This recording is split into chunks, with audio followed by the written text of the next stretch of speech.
December 7th, 1941, a day etched into the fabric of America, the attack on Pearl Harbor. Today, 82 years later, tributes were held to remember the victims.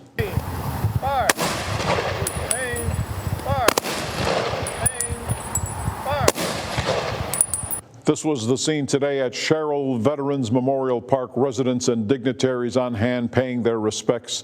That park is actually named in honor of Corpus Christi native Warren Joseph Sherrill, who was among those who died in the attack on Pearl Harbor. The USS Lexington also paid tribute to the fallen heroes of Pearl Harbor this afternoon. The remembrance ceremony honored those who died in the attack.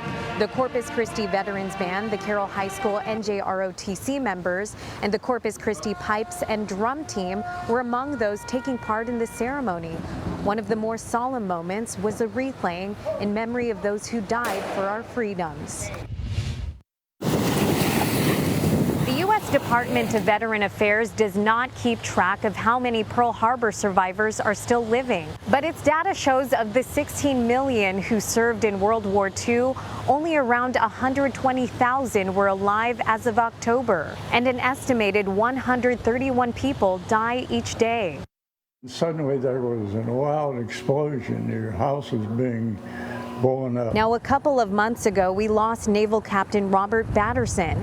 Captain Batterson was believed to have been the Coastal Bend's last Pearl Harbor survivor. The World War II hero lived to be 102 years old. Batterson was passionate about educating the public about American history, and he did so by sharing his story. He also volunteered aboard the USS Lexington Museum for more than 30 years. After the Lexington's Pearl Harbor Remembrance Day ceremony, they unveiled Batterson's hologram, which is placed at the Lexington's Pearl Harbor exhibit. Now his legacy could carry on. Bob Batterson was a really special guy, you know, and somebody who really exemplifies the service of people in this country at that time.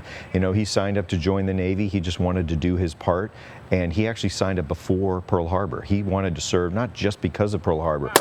During Batterson's funeral in August, I met Corpus Christi local Robert Strakos. His father, Louis B. Strakos, served in the U.S. Marine Corps and also survived Pearl Harbor.